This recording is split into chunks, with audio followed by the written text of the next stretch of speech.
Democrats seem to be having this debate whether or not Maher Mamdani is a socialist or a democratic socialist. Let me settle it. He's a straight-up communist. How do I know this? Well, I'm reading between the lines when one of his major advisors says, elect more communists. Which is fine. It's fine. It's a belief system. He's allowed to believe it, and people are allowed to vote for it. But if liberals deny it, like he's just going through a goth phase, they're going to lose more elections. This is not a communist country. Yes, you heard that right. Bill Maher has taken aim at what he sees as a growing problem within the Democratic Party, this time zeroing in on Zohran Mamdani, New York City's newly appointed mayor. The controversy began when a senior aide used the phrase "seize private property" during a policy discussion. Language Maher says is too extreme to brush off as a simple misstatement. To him, it signals that ideas once confined to the fringes of progressive theory are starting to make their way into real-world governance. Maher warns that this shift exposes a deeper tension between practical city management and ideological rigidity, one that could fracture party unity, weaken public trust, and reshape how local policy debates are viewed. Maher warned that opponents and doubtful voters don't pause to consider subtleties when elected officials or their assistants employ direct, combative language. Instead, they hear the inference. Politically and practically, that view is important because it can strengthen opposition coalitions, speed up backlash, and make even well-meaning reforms much more challenging to enact.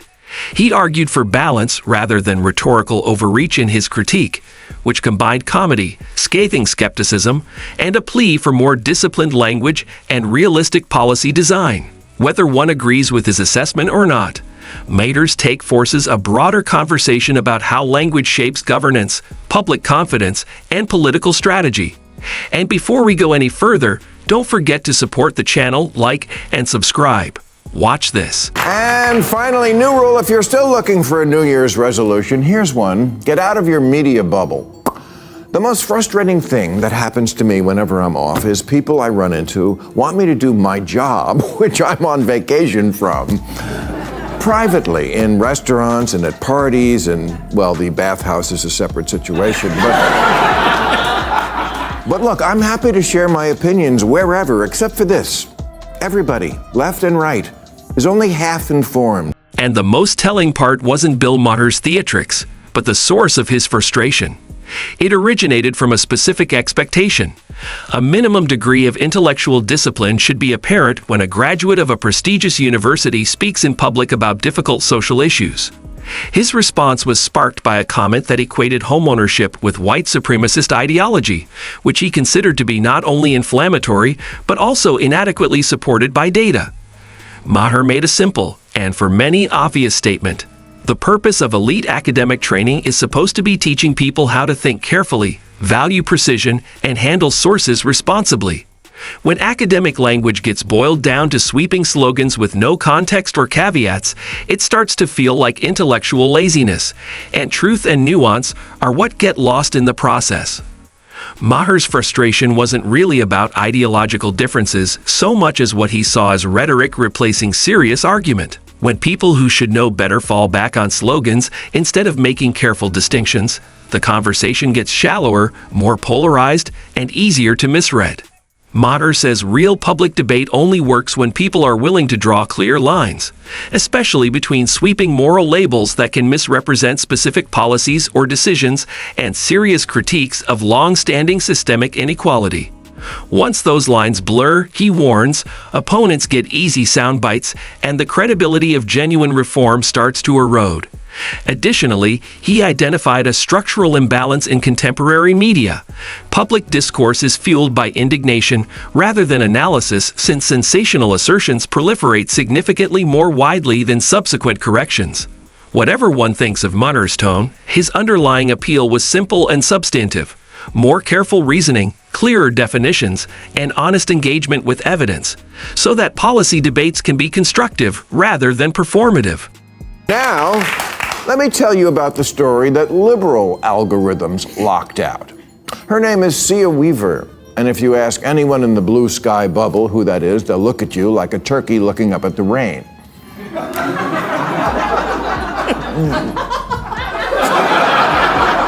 But she's kind of important in New York, being Major Mamdani's chief of the Office to Protect Tenants, and since Mamdani's big issue is the rent's too damn high, yes, he stole this guy's act. It's a very key appointment in the most important city in the country, which is also our financial center. It matters that the mayor stands by, and so I assume stands with, someone who says things like, if you don't believe in the government's sacred right to seize private property, it's over. And the best part? Bill Maher's anger isn't specifically directed toward Zohran Mamdani. Rather, he is aiming at a more general dynamic that he thinks is developing inside the Democratic Alliance. Maher is especially harsh toward hardline activists who push bold, uncompromising ideas, but he saves his strongest criticism for moderate leaders who see what's happening and choose quiet cooperation over open pushback. What bothers him is a familiar political pattern.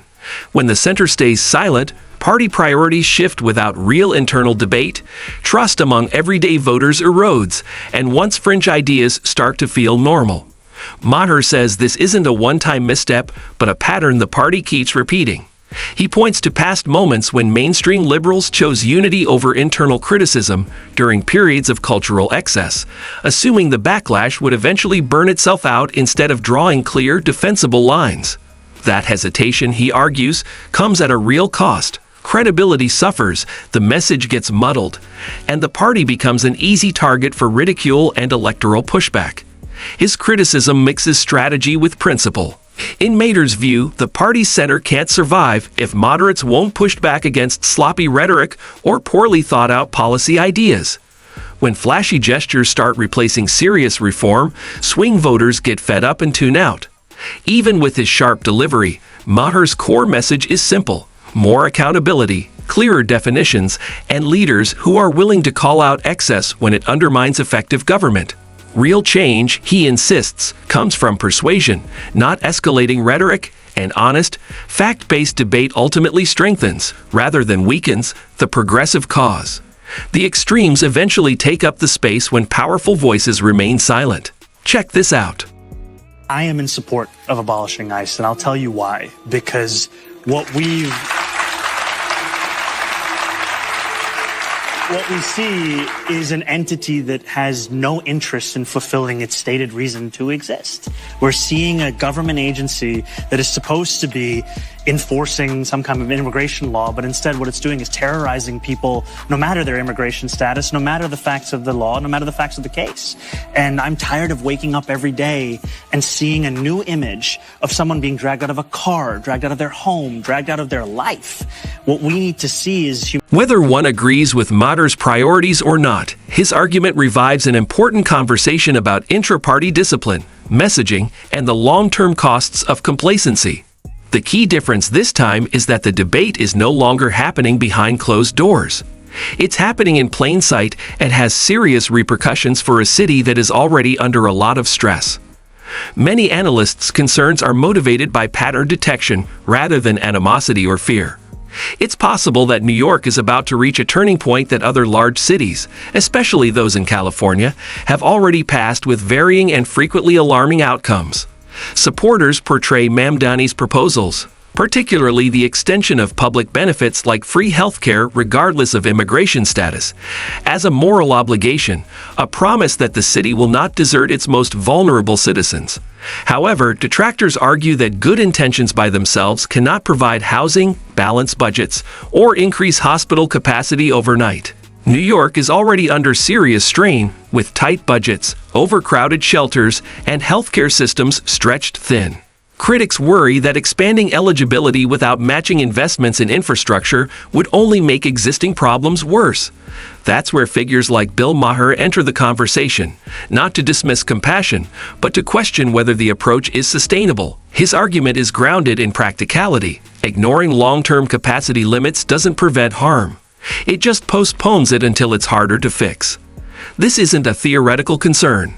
As homelessness becomes more visible and harder to manage, major outlets like CBS have documented growing encampments, packed shelters, and commercial districts losing energy. Many skeptics point to California as a warning sign. There, tent encampments became semi-permanent features of city life. Housing costs kept rising, and billions were poured into well-intentioned programs that produced few measurable results. Mamdani's emphasis on voluntary participation and outreach, along with his opposition to forced relocation, echoes the approach taken by leaders like Gavin Newsom. On paper, those policies sound humane and collaborative. In practice, enforcement was weak, participation remained low, and the underlying problems persisted. That gap between intention and outcome is where much of the skepticism comes from.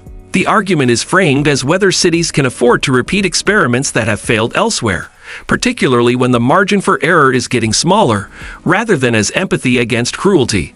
Ignoring structural limits does not make them disappear. It only gives the problem time to deepen. Watch this closely, because the next clip shows exactly why this conversation is drawing so much attention. Here you have it. If you enjoyed the video, please like and subscribe for more.